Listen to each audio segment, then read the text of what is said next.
Assalamualaikum warahmatullahi wabarakatuh.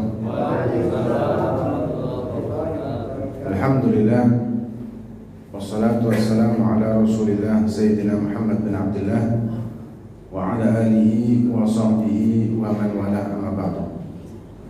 Alhamdulillah, kita melanjutkan kajian kitab Safinatun Najah li Syekh Salim bin Abdullah bin Sumair rahimahumullah ta'ala. Dan kita masuk ke pembahasan tentang masalah syurutul wudu, syarat sahnya wudu. Begitu juga syarat sahnya mandi. Jadi syarat sahnya wudu dan syarat sahnya mandi. Mandi yang dimaksud mandi wajib. Nah, syarat sah ini harus ada ketika kita melaksanakan wudu atau mandi wajib. Kalau misal kita ketika wudu atau mandi wajib salah satu syarat sahnya tidak terpenuhi, maka wudu kita tidak sah atau mandi wajib kita juga tidak sah. Apa persyaratannya? Yang pertama al-Islam. Ya, kalau selain Islam tidak sah dia wudu dan juga mandi wajibnya. Kemudian yang kedua wat-tamyiz. Tamyiz ini, anak ini sudah seorang anak yang belum baligh itu bisa tamyiz. Tamyiz itu ya mungkin umur 7 tahun atau 6 tahun atau 5 tahun mungkin bisa juga tamyiz. Nah, pengertian tamyiz ini macam-macam. Ada yang menyatakan tamyiz itu maksudnya seorang anak bisa makan sendiri, bisa minum sendiri, bisa cebok dewe. Ini tamyiz. Ya. Ada juga orang yang sudah baligh tapi tidak tamyiz. Orang gila, ini kan tidak tamyiz. Jadi tamyiz itu walaupun belum baligh bisa tamyiz. Nah, ini dua syarat ini, Islam dan tamyiz, itu syarat utama di hampir seluruh syarat sahnya ibadah. Kemudian yang ketiga, wan naqa' anil haid wan nifas. Ini bagi wanita, suci dari hadat kecil, suci dari hadat haid dan hadat nifas. Kalau ada seorang wanita yang sedang haid atau nifas, maka haram hukumnya berwudu. Mandi wajib juga haram kalau haidnya belum selesai atau nifasnya belum selesai. Nah, kalau mandi biasa, mandi untuk penyegaran saja, mandi pagi sore, ya tidak masalah. Begitu juga keramas, mandi memakai sampo, ini diperbolehkan bagi wanita yang haid atau nifas. Jadi ada beberapa pengertian yang salah. Kalau perempuan itu haid atau nifas tidak boleh sampoan. Enggak begitu. Karena sampoan silahkan, kenapa kok tidak boleh? Tidak masalah. Sama dengan pengertian kalau mandi wajib harus sampoan, harus keramas. Ini juga sebetulnya kan tidak wajib, cuman untuk apa ya? Memantapkan hati supaya yakin rata air itu masuk ke kulit kepala. Ya, kalau rambutnya tebal apalagi kalau udah pakai sampo itu kayak kurang serp atau kurang yakin. Tapi itu bukan berarti keharusan. Orang kalau misalkan dia mandi besar harus keramas, enggak. Sama dengan wanita yang haid atau nifas tidak boleh keramas, itu juga tidak seperti itu. Boleh saja, tidak masalah. Nah, kemudian kalau misalkan ada rambutnya yang terputus atau rambutnya yang rontok ketika dia keramas, sama dengan ketika dia sisir rambut. Ketika dia menyisir rambut ada yang terputus rambutnya 1, 2 atau berapa helai, itu tidak dosa sebetulnya. Karena tidak sengaja kan. Nah, beda kalau dengan sengaja memang digunting. Nah, ini makruh. Ya, kalau tidak disengaja itu tidak makruh, karena namanya tidak sengaja. Nah, terus bagaimana rambut yang terputus ketika dia dalam keadaan haid atau nifas tersebut diapakan? Dikumpulkan. Dikumpulkan, disimpan di satu plastik atau apa. Kemudian ketika dia ini sudah selesai haidnya atau nifasnya dan wajib mandi, dia mandi wajib. Mandi seperti biasa, mandi wajib. Setelah selesai mandi wajib, ambil rambut tersebut kemudian disiram pakai air 1 kali. Setelah itu dibuang. Ya, sunnahnya dibuang itu dengan ditanam di tanah. Nah, kemudian kalau tidak melakukan itu bagaimana? Ya tidak apa-apa, cuman ada yang kurang nantinya. Kemudian yang keempat, syarat sahnya wudu dan mandi wajib yang keempat, seseorang itu harus bersih dari amma yamna'u sulma ilal basyarah. Bersih dari apapun yang bisa menghalangi air ke kulitnya. Apa saja. Baik itu cat rambut, atau cat kuku kalau perempuan, atau make up, atau lipstick, atau plester, atau mungkin cat, atau apa saja yang menghalangi air untuk masuk atau untuk menyentuh ke kulit atau sampai ke kulit. Jadi air tidak bisa ke kulit karena kehalang sesuatu. Nah, ini tidak sah. Jadi harus dihilangkan. Atau misalkan pakai plester itu pakai apa namanya? Itu kan menghalangi juga itu. Walaupun yang kan ada yang kain dan bahannya bahan seperti kain, tapi kan ada lemnya. Nah, lemnya ini kan nempel dan menghalangi air ke kulit. Ya, ini tidak sah juga, sama. Nah, kemudian yang kelima, wa alla yakuna 'ala al-'udwi ma yughayyirul ma', dan di tubuhnya dia, tubuh untuk wudu atau mandi wajib. Kalau mandi wajib tubuh keseluruhan berarti ya. Kalau wudu kan terbatas, ada 5 anggota wudu. Ada 4 anggota wudu, maaf. Nah, di kulit tersebut tidak ada benda yang bisa merubah air ketika menyentuhnya. Maksudnya gini. Misal seorang wanita pakai bedak itu kan bukan menempel, bukan melapisi seperti kayak lipstik. Kalau lipstik kan, kalau bedak itu kan kalau di apa namanya, di gini kan atau dibersihkan kan mudah dibersihkan. Nah, ketika seseorang wanita atau katakanlah pria punya kapur atau apa di tangannya dia, diguyur pakai air bersih bening, tapi ketika air tersebut menetes atau keluar dari tangan kita, air itu berubah keruh. Ya, air itu budak keruh karena apa? Karena kena bedak tadi atau kena kapur atau apalah benda yang lain. Nah, ini belum sah mengangkat hadatnya. Sampai air yang diguyurkan ke kulit kita itu jatuhnya air ini tetap bening. Maka itu kalau misalkan kita pakai sabun, ya, mandi itu pakai sabun dulu. Pakai sabun dulu, bukan air dulu, pakai sabun dulu. Kemudian kita guyur sabun itu dengan air, dan keluarnya kan keluar sabun. Nah, ini masih belum. Nanti ketika sudah selesai sabunnya hilang dan ada aliran air lagi ke tubuh kita, dan yang keluar dari tubuh kita tersebut atau yang jatuh dari tubuh kita itu tetap bening, maka inilah baru bisa dinamakan mengangkat atau menghilangkan hadatnya. Kayak orang mandi di bathtub ya. Kalau mandi bathtub itu bathtubnya langsung dikasih sabun. Kemudian dia masuk ke bathtub. Nah, ini tidak sah kalau mandi wajib. Kalau mandi biasa silakan.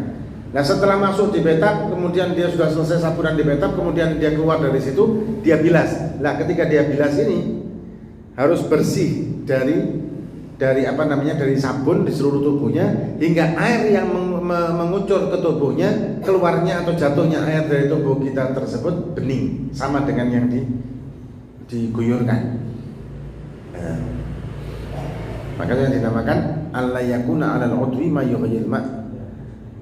Tubuh itu tidak ada sesuatu, atau badan kita, kulit kita tidak ada sesuatu yang bisa merubah air. Kemudian wa ilmu bifardiyatihi, dan mengetahui tentang masalah kewajiban. Ya, misalkan begini, ketika kita wudu ini wajib apa sunnah? Maksudnya gini, ada orang meyakini kalau wudu itu adalah sunnah, maka tidak sah wudunya. Ya, wudu secara keseluruhan. Kemudian alla ya'taqid fardhan min furudihi sunnah, dan juga kalau meyakini salah satu fardunya wudu atau mandi wajib adalah sunnah. Misal meyakini kalau membasuh wajah atau membasuh kaki itu adalah sunnah kalau mandi wajib, apa kalau wudu, maka wudunya tidak sah. Atau meyakini mengusap rambut itu hukumnya adalah sunnah, ini juga tidak sah wudunya. Atau kalau mandi wajib meyakini kalau membasuh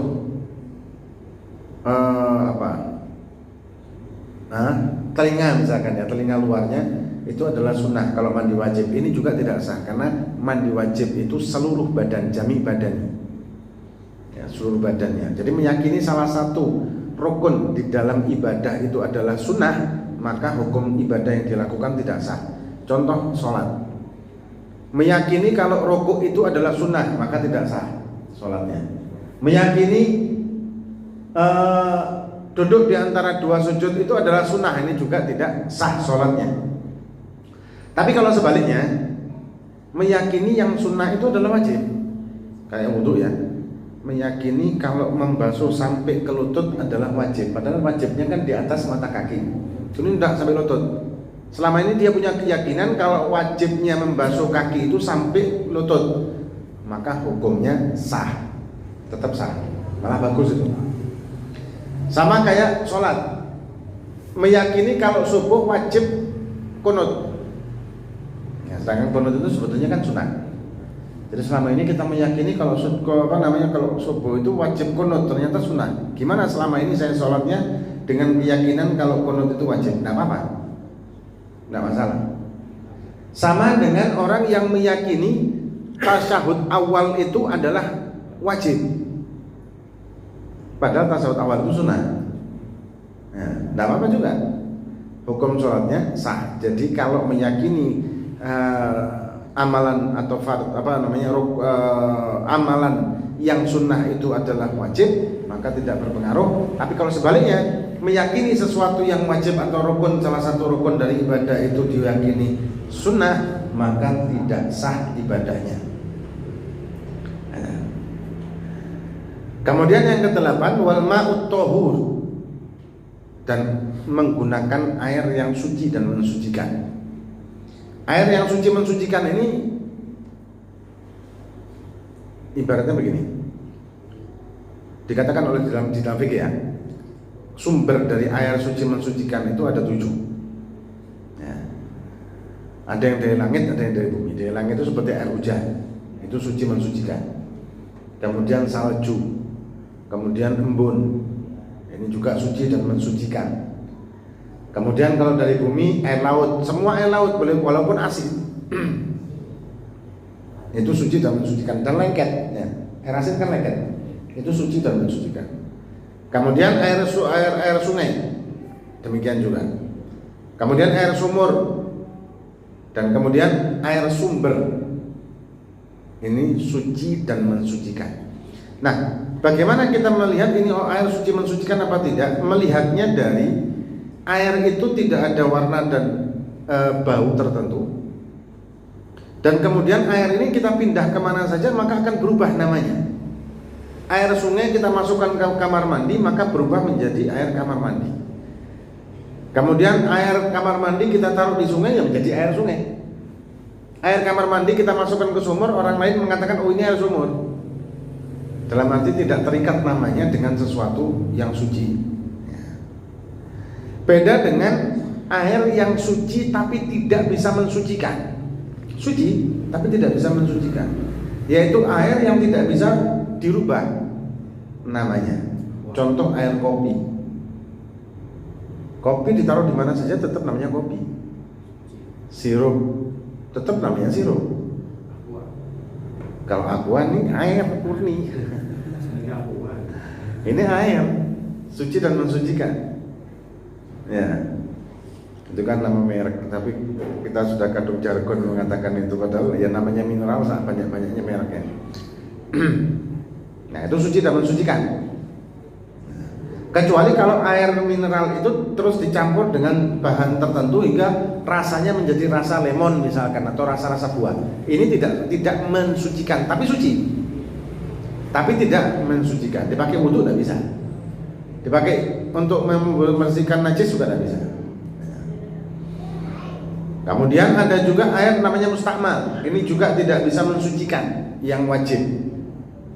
Contoh air mustakmal, air bekas dipakai untuk wudu atau dipakai untuk mandi wajib. Nah, bekasnya ini yang jatuh ini, misalkan jatuhnya di bak yang kurang dari 2 kulah, maka menjadikan air di bak tersebut mustakmal atau air yang telah dipakai. Nah, air yang telah terpakai untuk wajib ini tidak bisa dipakai untuk wudu atau mandi wajib. Kalau dipakai untuk mandi sunnah boleh, atau untuk tajdid wudu. Tajdid wudu itu apa? Orang sudah punya wudu, cuman karena dia mungkin ngantuk berat, akhirnya dia wudu lagi. Sunnah kan? Nah, ini namanya tajdid, memperbarui wudu. Nah, kalau memperbarui wudu dengan air mustakmal boleh. Ya, dengan air mustakmal boleh. Ya, itu kalau memperbarui wudu. Jadi amalan mandi sunnah atau wudu yang sunnah itu dengan air yang mustakmal diperbolehkan. Kemudian ada lagi namanya air mutanajis. Air yang dicampur dengan najis otomatis tidak bisa dipakai. Jadi intinya sahnya mandi wajib dan wudu itu harus dengan air yang suci dan mensucikan dengan yakin. Ya. Walaupun anget, airnya anget, boleh tidak apa-apa. Mungkin pakai pemanas ya, boleh pakai pemanas air, atau dipanasi digodok terus taruh di ember kemudian dipakai untuk wudu, boleh, tidak masalah. Kemudian yang ke-9 wadukhul waqt wal muwalah, yang ke-10 lidaimil hadath. Nah, ini khusus. Yang ke-9 dan ke-10 khusus bagi orang yang terkena penyakit selalu berhadas tanpa bisa dicegah. Misal beser, atau wanita keputihan, atau istihadah. Ya. Ini ada cara khusus, ada tambahan syarat sahnya wudunya mereka. Jadi bagi orang yang baik laki perempuan itu punya penyakit beser, tidak bisa ditahan, atau perempuan yang istihadah atau keputihan, ini ada cara khusus untuk wudunya. Ya, setelah 8 tadi ada 2 tambahan. Yang pertama dukhul waqt, masuknya waktu sholat, dan mualah dan berkesinambungan tanpa ada jeda waktu. Maksudnya begini, ada orang yang beser, ya, dia tidak bisa nahan kencing, sedikit-sedikit kencingnya keluar, baik setetes atau 2 tetes pagi, makanya bisa menahan. Nah, kemudian dia mau sholat, anggap mau sholat isya dan waktunya masih maghrib, maka dia harus menunggu adzan isya dulu. Setelah adzan isya, maka dia istinja. Setelah istinja, kemudian ditambal, dipakai tambalan pembalut atau apa namanya. Setelah itu segera wudu, kemudian segera sholat. Boleh kalau misalkan dia menunggu jamaah, ya, jadi menunggu jamaah diperbolehkan. Nah, nanti kalau mau sholat lagi yang wajib, maka dia harus melakukan yang sama. Contoh ya maghrib ya, adzan maghrib, dia kemudian istinja. Setelah istinja kemudian dipakaikan pembalut. Setelah itu segera wudu, kemudian segera sholat. Nunggu jamaah boleh. Setelah selesai sholat, walaupun di tengah-tengah sholat keluar istihadahnya atau keluar kencingnya, itu tidak batal. Setelah selesai, kemudian dia nunggu isya. Ketika adzan isya, maka dia wajib mengulang seperti tadi. Istinja lagi, kemudian pakai penambal lagi, kemudian segera wudu, kemudian segera sholat. Itu khusus bagi yang kena sakit atau daimil hadath tadi. Ini sedikit banyak tentang masalah-masalah hukum wudu dan syarat-syarat sahnya wudu dan juga mandi besar. Nah, kemudian kalau kita mandi sunnah, maka mempunyai